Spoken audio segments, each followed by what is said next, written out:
Next week, the Republican Party will be holding its national convention. The RNC will be making a historic choice and nominating a convicted felon, Donald Trump, who is guilty of 34 felonies, to be its major party nominee. So not only will that be a historic moment when Republicans across the nation come together to make the worst person in the country, maybe their party's nominee, someone without character and someone with plenty of criminal convictions, their party's nominee.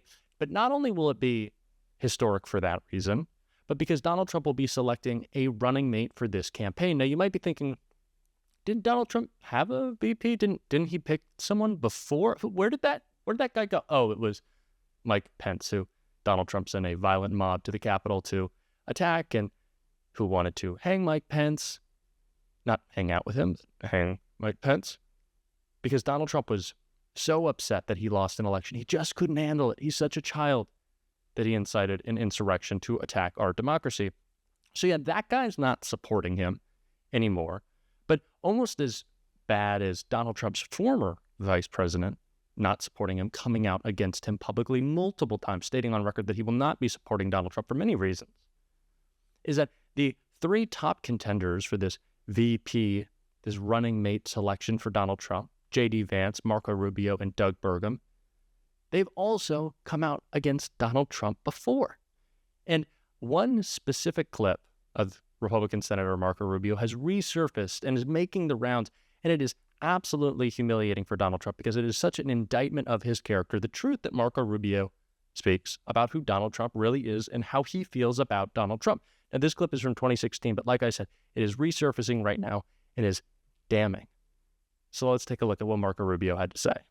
The stakes are giving control of the party of Lincoln and Reagan, of the conservative movement, and ultimately of the United States over to a con artist. That will not happen. I make this promise to you today. I will do whatever it takes. I will campaign as long as it takes. I will stay in this race as long as it takes. Donald Trump, a con artist, will never get control of this party.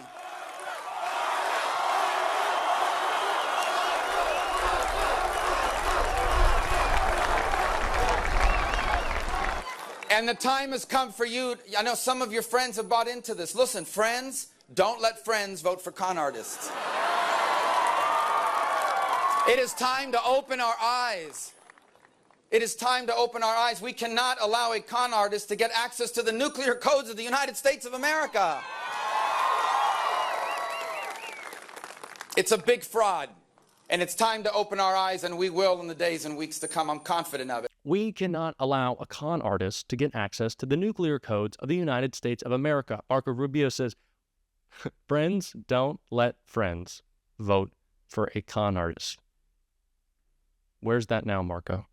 Well, it's funny enough, Marco Rubio, even after Donald Trump became the nominee of the Republican Party in 2016, said he did not trust him with the nuclear codes. Well, Donald Trump was president. He said he did not trust him with the nuclear codes. So this is still true of how Marco feels, but it is also such an indictment of Marco's character that he sees who Donald Trump really is. He knows the threat he is to our democracy, to our national security, to our country, and yet still supports him because he wants to climb the ladder of power. He's willing to give himself up to this cult of MAGA because he cares too much about himself and not about the country. But he knows these things to be true about Donald Trump and is still willing to support him, and maybe not support him as much as lie about him. And that's who Marco Rubio is. But it's not just Marco Rubio. He's not the only one. You might say, oh, well, Marco Rubio ran against Donald Trump in 2016. So of course, maybe he has some ill will. Maybe there's some slams from that campaign. But J.D. Vance couldn't have any. J.D. Vance has been a Republican. Well, actually, here's a great clip of J.D. Vance being grilled by Bret Baier on Fox News for the things he said about Donald Trump, the things he knows to be true about Donald Trump. Let's take a look. I know you've been asked about this before, about past comments that you've made about Donald Trump. You've said, I'm a never Trump guy, never liked him, terrible candidate, idiot if you voted for him, might be America's Hitler, might be a cynical a-hole, cultural heroine, noxious and reprehensible. Those are things that the left is going to come after you, and they're probably going to be put in ads should you be chosen as the VP pick.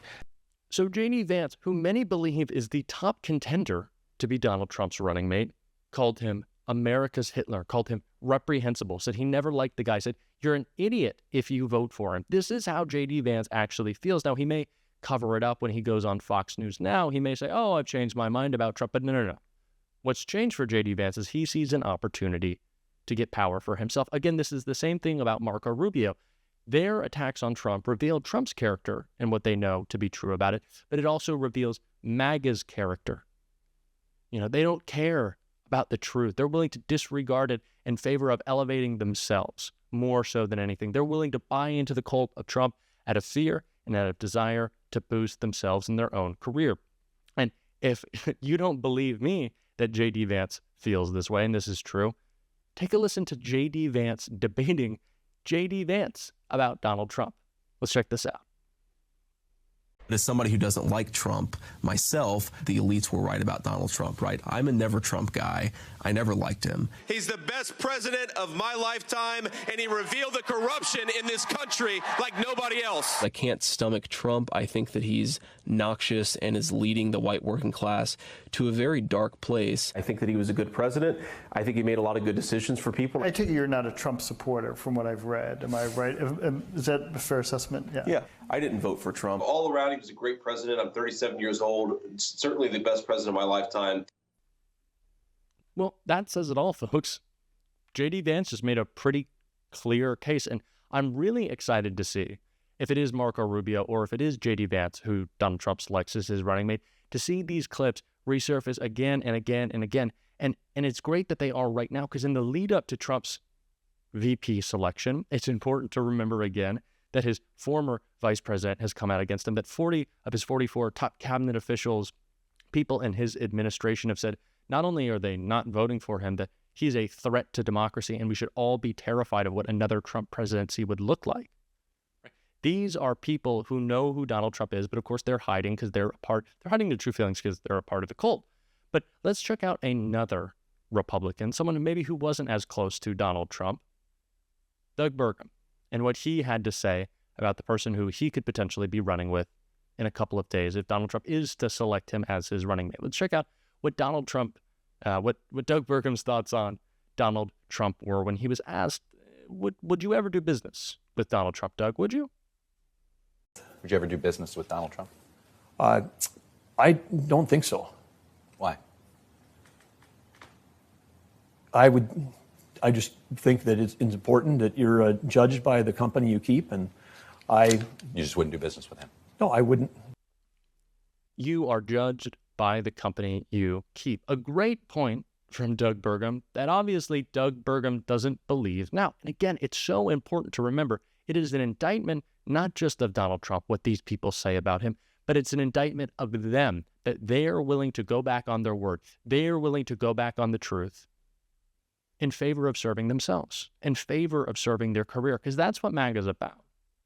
It is about elevating yourself. It's about tax cuts for you and your rich friends more than it is about doing anything that you believe is good for the country.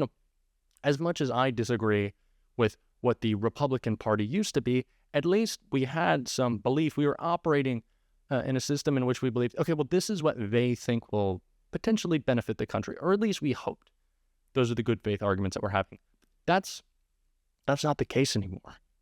Look at Project 2025. It's about getting loyal bureaucrats to not serve the people in their positions in government, but to be loyal to Donald Trump and the MAGA movement above all else.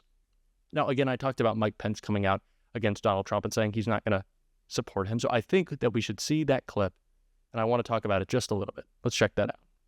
Well, I can't speculate on it, but what I can tell you is that in each of these cases, Donald Trump is pursuing and articulating an agenda that is at odds with the conservative agenda that we governed on during our 4 years. And that's why I cannot, in good conscience, endorse Donald Trump in this campaign. But let me say one last thing.